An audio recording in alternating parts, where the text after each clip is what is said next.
Comisión Unida de Hacienda y Educación aprobaron la indicación de la Democracia Cristiana que busca revertir la prohibición de admisión en colegios privados, una propuesta que estaba en el proyecto emanado de la Cámara Baja y que fue eliminada con el apoyo del gobierno.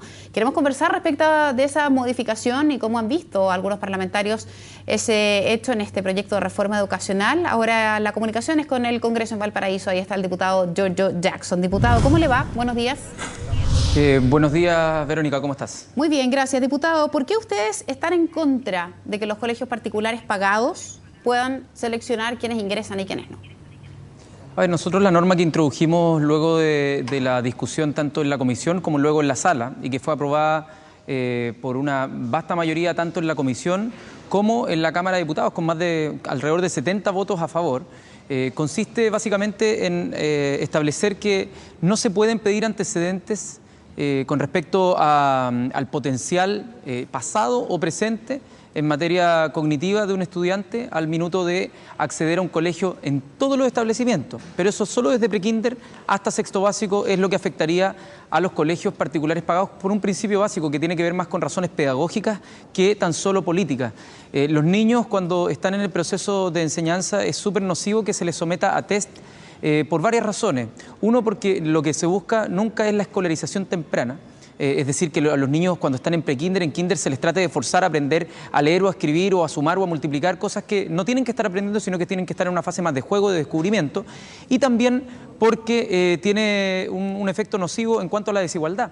Los colegios establecen medidas para seleccionar descremando a los estudiantes y de esa manera los colegios de élite no solo seleccionan por cuánto pueden pagar, sino también a los estudiantes que pueden tener mayores potenciales, dejando abandonados a aquellos chicos que pueden tener algún tipo de problema, dislexia, algún tipo de déficit atencional, y eso va generando que ficticiamente los colegios que aparecen en el ranking de los 100 mejores colegios, la verdad es que están ahí porque descreman, porque expulsan o porque discriminan a aquellos que no quizás vienen tan bien preparados. Y nosotros creemos que todos los establecimientos, ya sean públicos, privados, sean subvencionados, sean particulares pagados, tienen que comprometerse con el aprendizaje. Y eso significa no abandonar a los niños que a los 4 o 5 años tengan que ser sometidos a un test que, en el caso de rechazarlo, tanto la familia sufre un trauma como también el niño sufre un problema de autoestima muy difícil de revertir por ese proceso traumático de no admisión.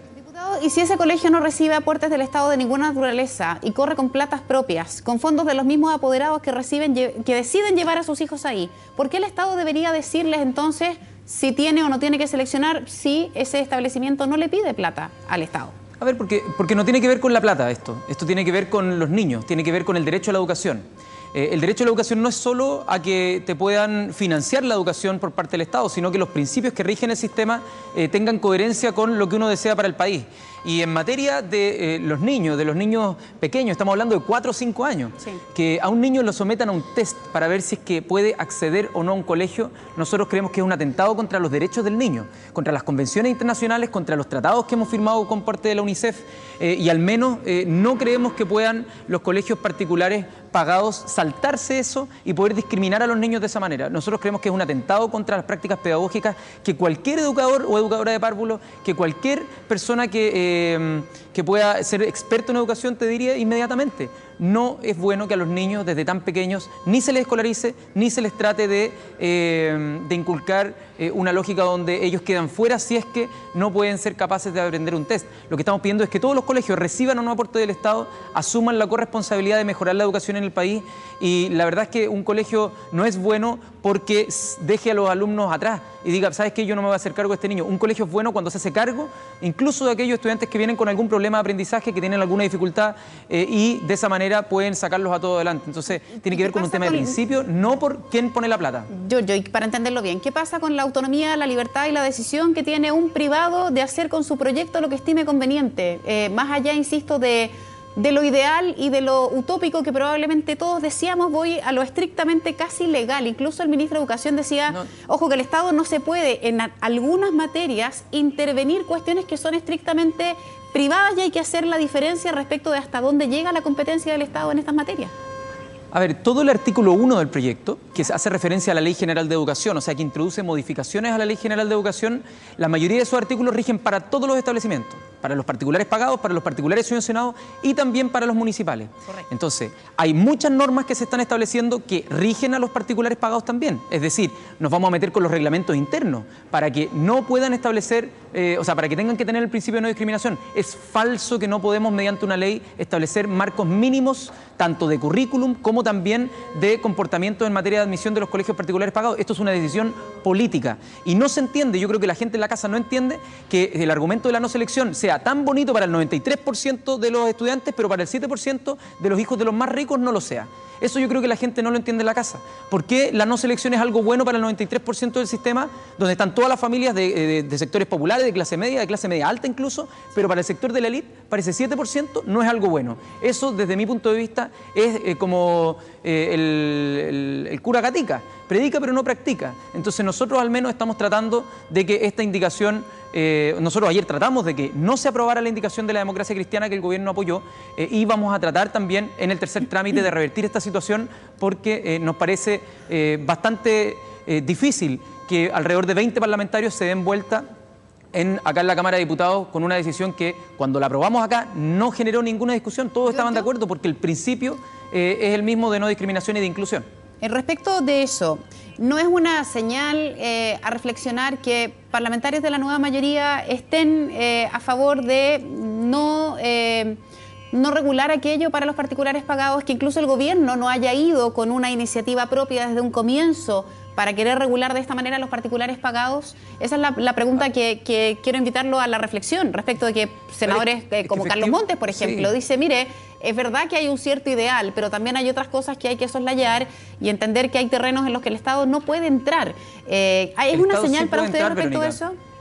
Verónica, es que es falaz y es una desinformación y una falta de la verdad decir que el Estado no puede meterse ahí, porque sí puede meterse, dependía de los votos que ayer los parlamentarios pudieran haber tenido. No hay ninguna norma ni constitucional ni nada que haya impedido que se haya tomado esto. Esto fue una decisión política, o sea, las personas ayer que tenían el poder de cambiar esto decidieron no hacerlo. ¿Por qué? Y eso yo creo que tiene que quedar bien claro, no había una imposibilidad, hubo una decisión de no hacerlo. Y yo creo que eso, al menos quienes tomaron esa decisión, tienen que dar su justificación. Yo al menos no la encuentro. El proyecto se llama un proyecto de inclusión. Era una muy bonita oportunidad también para que los colegios particulares pagados se involucraran en un proceso de mejoras pedagógicas para que cualquier estudiante que, bueno, logre superar la barrera de lo socioeconómico para poder acceder, incluso no se pudiera discriminar aquellos que tienen mayor potencial académico o aquellos que tienen menor potencial académico. A mí me parece que es una pésima noticia para la reforma, que se retrocede en inclusión, que se aumenta en desigualdad, y eso es una lástima. ¿Y cómo se hace la diferencia entonces que un colegio como el Instituto Nacional, como el Carmela Carvajal o los llamados liceos emblemáticos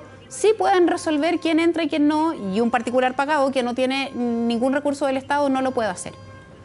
A ver, los liceos emblemáticos, por lo que tengo entendido, van a pasar por un periodo de transición y van a llegar al 5º año a dejar de poder seleccionar. Eso es lo que tengo entendido. Y además, acá estamos hablando de que los liceos emblemáticos son de 7º hacia arriba.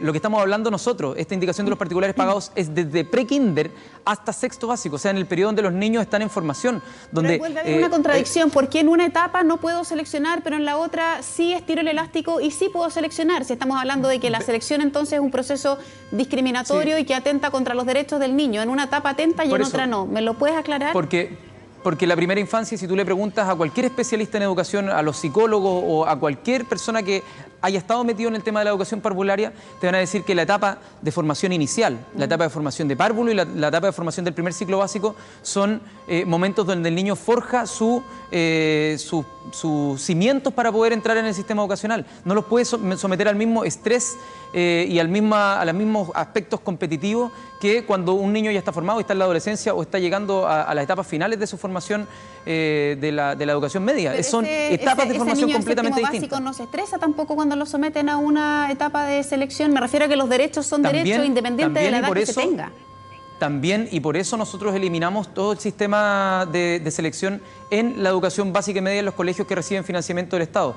Pero como un mínimo, nosotros creíamos que era importante en los particulares subvencionados establecer en la etapa inicial de los niños.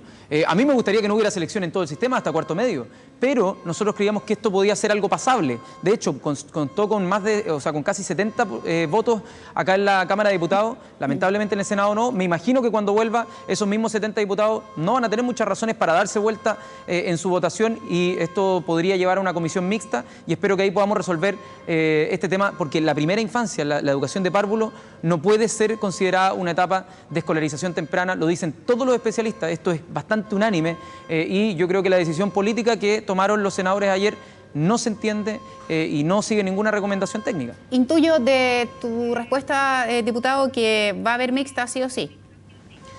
No depende de mí, depende de los parlamentarios, pero dada la votación, la gran votación, porque esto es de ley orgánica constitucional, Correcto. Esto requiere quórum de 4/7, dado que acá se aprobó, difícilmente haya 20 parlamentarios que vayan a dar vuelta a su voto, a no ser de que hayan presiones políticas por parte del gobierno y de los senadores, pero bueno, los que se den vuelta van a tener que dar su explicación, pero me parece a mí bastante inexplicable.